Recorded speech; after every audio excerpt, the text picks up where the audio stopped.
Halo guys, assalamualaikum, selamat datang kembali di NN Top 11 Channel. Apa kabar semuanya? Semoga teman-teman selalu sehat dimanapun berada. Hari ini saya akan membahas formasi 3-4-3 plat. Request dari Bang Sasa Yagami. Katanya, Bang, next konten coba main pakai formasi 3-4-3 dong. Dan cara mengatur mentalitas pemain serta lain-lain itu gimana ya? Oke. Nanti kita bahas, dan video ini juga salah satu jawaban untuk Bang Ripal Setiawan yang bilang, Bang, coba bahas formasi Jepang di Piala Dunia. Gak perlu ganti nama pemainnya kalau tokennya dikit, Bang. Tapi kalau banyak sih terserah, ditunggu. Oke. Jadi mari kita bahas formasi 3-4-3 plat yang digunakan oleh timnas Jepang di Piala Dunia Qatar beberapa bulan yang lalu.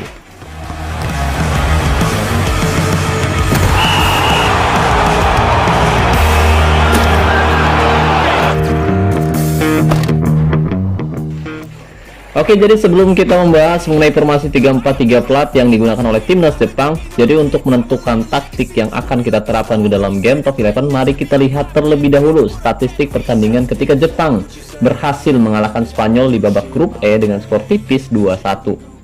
Oke, tapi sebelum kita membahas lebih jauh, buat teman-teman yang kebetulan belum mendukung channel ini, jika berkenan kamu bisa terus mendukung saya dengan cara klik tombol like, subscribe, dan aktifkan juga notifikasinya agar teman-teman selalu tahu update terbaru dari NN Top 11 Channel. Oh iya, dan buat teman-teman khususnya para sultan yang bertanya, Bang, dimana sih beli token yang harganya lebih murah tapi amanah? Oke, buat para sultan, Raja Minyak, Bos Mengkreng, dan Juragan Bawang, barangkali mau beli token dengan harga yang lebih murah dan yang pasti amanah, saya rekomendasikan teman-teman beli token di Kiano Store. Jadi di sana tuh menjual token dengan harga yang lebih terjangkau, dan di Kiano Store sekarang bisa top up via ID Top 11 atau bisa juga via login. Jadi tunggu apa lagi nih, buat para sultan barangkali mau beli token, cek aja langsung ke Instagram atau WhatsApp-nya Kiano Store. Pastikan kamu masuk ke Instagramnya Kiano Store lewat link deskripsi yang ada di bawah video ini. Tujuannya untuk menghindari akun-akun palsu yang mengatasnamakan Kiano Store dan berencana menipu teman-teman semua. Jadi saya ingatkan lagi, pastikan kamu masuk ke Instagram atau WhatsApp-nya Kiano Store lewat link yang ada pada deskripsi video ini. Terima kasih.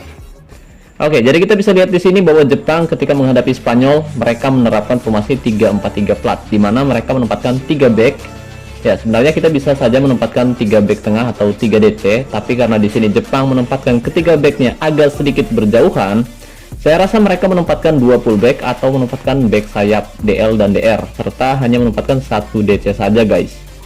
Lalu di area tengah ada 4 gelandang, 2 gelandang tengah dan 2 gelandang sayap, dan ada 3 pemain di posisi depan.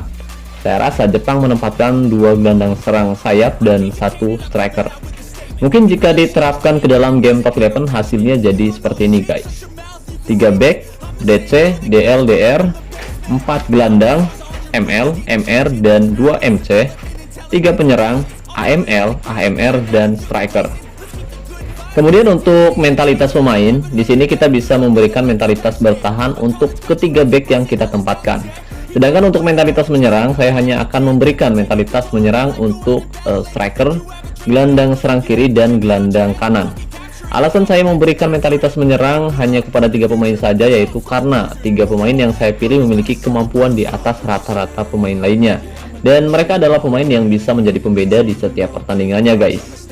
Sedangkan 3 back yang saya berikan mentalitas bertahan, yaitu agar mereka bisa lebih fokus untuk membantu pertahanan, karena di sini kita sudah banyak menempatkan pemain sayap. Jadi, jika di total ada 6 pemain sayap yang kita tempatkan. Jadi saya rasa kedua back sayap tidak perlu lagi membantu serangan dari sisi kanan ataupun kiri guys. Lalu di sini ada beberapa pemain yang tidak diberikan mentalitas menyerang ataupun bertahan. Pemain yang tidak diberikan mentalitas akan bermain bebas. Jadi mereka bisa membantu menyerang ataupun bertahan sesuai kebutuhan tim kita saat pertandingan guys. Kemudian membahas mengenai taktik. Jadi sebelum kita menerapkan taktiknya, mari kita lihat statistiknya terlebih dahulu guys. Nah, di sini saya mengambil sampel ketika Jepang berhasil mengalahkan Spanyol dengan skor tipis 2-1. Pertama, kita bisa perhatikan penguasaan bola dari kedua kesebelasan. Kita bisa lihat di sini Spanyol unggul penguasaan bola sampai di angka 83%. Berbanding sangat jauh dengan Jepang yang hanya menguasai 17% penguasaan bola. Spanyol juga lebih banyak melakukan percobaan tembakan. Spanyol total melakukan 12 kali percobaan tembakan, 5 tepat sasaran, tapi hanya 1 yang berbuah gol. Sedangkan Jepang melakukan 6 kali percobaan tembakan, 3 tepat sasaran, dan 2 berbuah gol. Jadi untuk shot efisiensi sendiri, Jepang unggul atas Spanyol guys. Sedangkan dari operan dan akurasi umpan, Spanyol lagi-lagi unggul atas Jepang. Lalu dari pelanggaran dan kartu kuning, Jepang unggul atas Spanyol. Dan untuk offside-nya sendiri imbang 2-2. Kemudian untuk tendangan sudut, Jepang 0-2 Spanyol. Nah, dari statistik ini kita bisa mengambil kesimpulan bahwa menurut saya Jepang menerapkan mental tim gigih bertahan, fokus umpan bawah kedua sayap, gaya umpan panjang. Jadi dengan menggunakan gaya umpan panjang kita terpaksa harus mengorbankan penguasaan bola dan berusaha mengejutkan lawan dengan serangan balik cepat. Ya, meskipun bertahan, tapi Jepang bermain sangat agresif. Mereka bermain dengan tekanan tinggi, gaya tackle normal, gaya penjagaan jaga daerah tertentu, dan jebakan offside mati. Alasan kenapa saya tidak menggunakan jebakan offside yaitu karena kita di sini menerapkan taktik gigi bertahan.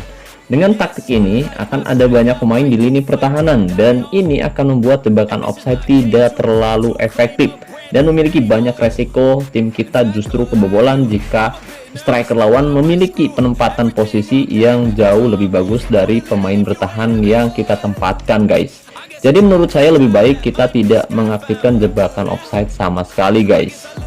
Lalu untuk penendang bola mati, di sini kamu bisa memberikan kepercayaan pada pemain yang sudah terbukti sering memberikan assist maupun gol tiap harinya. Dan untuk band kapten, pastikan kamu memberikan kepercayaan pada pemain yang selalu mendapatkan nilai bagus setiap pertandingannya.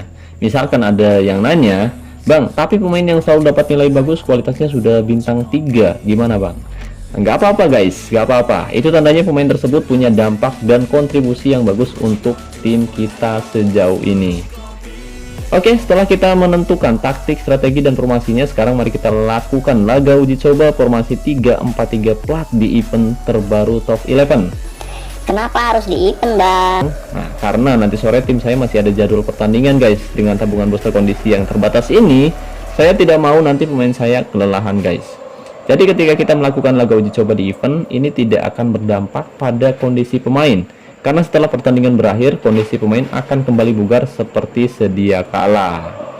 Oke, langsung saja mari kita lakukan laga uji coba di event Piala Bersatu Rival Final. Oke guys, kali ini kita sudah menemukan lawan yaitu Black and White Turin. Sepertinya ini terinspirasi dari Juventus. Dan seperti biasa kita langsung memberikan bonus latihan menyerang di awal babak pertama ini. Oke, dan kita lihat serangan langsung dilakukan oleh Black and White Turin. Kita sebut aja Juventus. Oke, biar nikmat didengarnya guys. Sevilla versus Juventus. Kali ini Sevilla mencoba membangun serangan dari sisi sebelah kiri. Ada Teles di sana. Lebar, napas, cukup tenang. Ivan Rakitic, umpan 1-2. Inashiri, bagus sekali. Alpati di sana dibayang 3 pemain. Oh, sayang sekali. Alpati mencoba melakukan sepakan dari luar kotak penalti, tapi sayang tembakannya masih bisa diblok dengan sangat baik oleh pemain dari Juventus pemirsa. Kali ini Sevilla kembali membangun serangan. Umpan 1-2. Jovanovic, Gael di sana. Gil coba melihat penjaga. Oh, pelanggaran yang cukup keras dilakukan oleh Kovitelli. Kartu kuning diberikan, tendangan bebas akan dilakukan kali ini. Alpati ancang-ancang, tandang langsung, gol. Oh, tidak, ternyata Patani berhasil menepis kulit bundar dengan sangat indahnya pemirsa. Sepakan jarak jauh yang sangat-sangat bagus dari Alpati. Belum bisa masuk ke gawang dari Juventus ini pemirsa. Ada Gael di sana. Umpan ke depan, Alpati yang dituju, bagus sekali Alpati. Alpati, gol! Alpati berhasil mencetak gol yang sangat indah sekali pemirsa. Tembakannya tidak bisa ditepis oleh penjaga gawang Juventus. Skor 1-0 untuk keunggulan Sevilla. Oh, berbahaya sekali. Nyaris saja kita lihat tembakan yang sangat keras masih bisa ditepis oleh Teles. Bukan Teles, ya siapa tadi penjaga gawang dari Sevilla? Yasin Bono, tapi yang ngebuang si Teles tadi guys. Oke, nggak apa-apa. Salah sebut, nggak apa-apa. Mohon maaf. Oke, langsung saja kali ini serangan kembali dilakukan oleh Juventus. Masih bisa direbut, menghasilkan serangan balik cepat untuk Sevilla. Kali ini Alpati menggiring bola melebar ke sisi sebelah kiri. Umpan Zopan Epic di sisi sebelah kiri, bagus sekali. Ke tengah di sana Eric Lamela, Alpati di sana, Alpati bagus sekali. Masih bisa dipotong. Serangan balik yang sangat baik, tapi umpan Alpati tidak terlalu keras, tidak terlalu kencang. Bola masih bisa diamankan oleh pemain bertahan dari Juventus kali ini. Sevilla kembali membangun serangan. Ada Gail di area tengah, umpan oleh Eric Lamela, cukup tenang, bayang satu main bisa melewatinya dengan sangat. Aduh, Pipiano mendapatkan kartu kuning setelah melakukan pelanggaran yang cukup keras terhadap Eric Lamela. Kali ini Alpati, oh sayang sekali Bung, kita lihat tendangannya masih melambung keluar lapangan seperti jika sembung bawa golok. Nyambung goblok. Peningkatan performa dari pemain-pemain Juventus kembali terlihat kali ini. Sevilla meskipun menerapkan taktik dengan mental tim gigi bertahan, tapi terlihat sangat mendominasi. Nyaris saja kita lihat tembakan yang sangat-sangat luar biasa dilakukan oleh penyerang dari Sevilla. Ya, perangkat Anda terlalu panas, kampret. Seperti biasa guys, HP kentang. Nah, buat teman-teman yang mau donasi lewat Super Thanks agar saya bisa beli HP baru, silakan. Saya ucapkan terima kasih buat yang mau donasi. Kalau ada, kalau nggak ada ya nggak apa-apa. Kali ini lihat guys, serangan yang biasa saja. Lagi-lagi ya, Patane berhasil menyelamatkan gawangnya dari kebobolan. Skor 1-0 di babak pertama di menit 45. Paruh waktu, peningkatan performa terlihat dari pemain-pemain Sevilla pemirsa, terutama Alpati yang bermain sangat luar biasa di babak pertama. Nashiri bermain tidak cukup maksimal, kita masukkan Torres di babak kedua. Ya, meskipun dari segi kualitas Torres biasa saja, tapi mudah-mudahan dengan masuknya Torres dia bisa mengemas 1 gol ataupun memberikan assist untuk rekannya.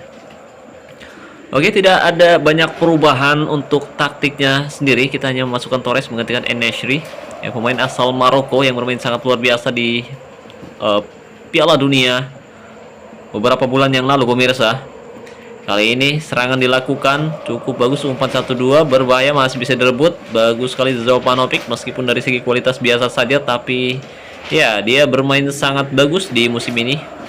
Tapi sayang sekali di akun ini saya jarang login guys, jadi jarang buka, hasilnya tidak cukup maksimal. Kali ini Torres mengiring bola. Torres mencoba untuk melakukan tekanan dari sisi sebelah kanan, tapi masih bisa dihentikan oleh pemain Juventus pemirsa. 3-4-3 plat. Kenapa plat? Ya saya juga lihatnya dari pipa. Nama aslinya 3-4-3 biasa kayaknya. Kali ini kita lihat Evan Rakitic, umpan yang sangat Alpati, gol. Umpan yang sangat-sangat baik dari Evan Rakitic berhasil diselesaikan dengan sangat-sangat bagus oleh Alpati yang berhasil mengemas gol keduanya menghadapi Juventus di babak kedua pemirsa. Skor 2-0 di menit 64 kali ini. Black and White Turin, masih bisa direbut, menghasilkan serangan baik cepat. Alpati mengirim bola, umpan ke tengah, ada Evan Rakitic, bagus sekali, cukup tenang. Evan Rakitic kembali pada Alpati melewati sangat baik. Alpati. Kita lihat lagi-lagi Patani berhasil menepis tendangan yang sangat-sangat keras yang dilakukan oleh Alpati. Alpati ini memiliki penyelesaian yang sangat luar biasa. Penyelesaiannya di angka 400 kalau nggak salah ya. Dia total sudah mengemas 1100 gol maksud saya. Kali ini serangan kembali dilakukan, bagus sekali. Ada Torres, umpan kepada Gail. Sira melakukan pelanggaran. Sira kumaha entes ya anjir. Pelanggaran keras dilakukan oleh pemain Juventus kali ini. Alpati, gol. Alpati kembali mencetak gol dan hat-trick di pertandingan kali ini pemirsa. Luar biasa. Terima kasih untuk Coach Erpan yang telah hadir di lapangan ya, dengan gaya tekanan tinggi. Kita lihat di sini pemain-pemain saya sudah sangat kelelahan pemirsa. Ada Gail di sana. Torres, umpan yang sangat baik. Gil. Sayang sekali Gil terjebak offside. Sangat tipis sekali.